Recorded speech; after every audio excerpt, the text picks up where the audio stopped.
কাজেই এই উপবাস ছিল একটা ট্রিটমেন্ট। এবং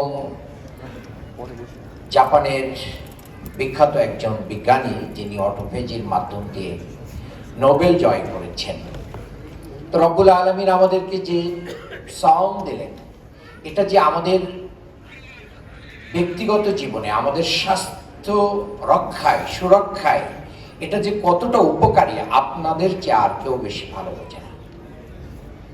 আর দ্বিতীয় যে কথাটি আমি বলতে চাই, রোজার মাধ্যম দিয়ে আমরা সুবহে সাদিক থেকে মাগরিব পর্যন্ত হালাল জিনিস পরিত্যাগ করি।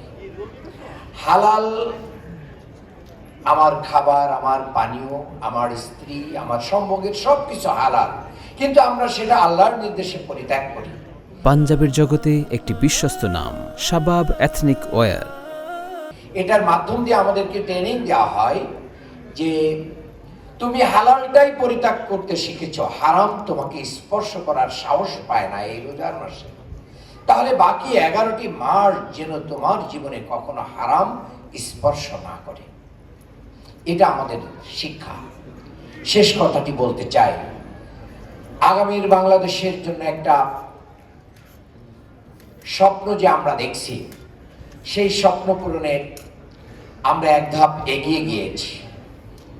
বাংলাদেশ জামাত ইসলামী এখন বিরোধী দলের আসন অলংকৃত করেছেন।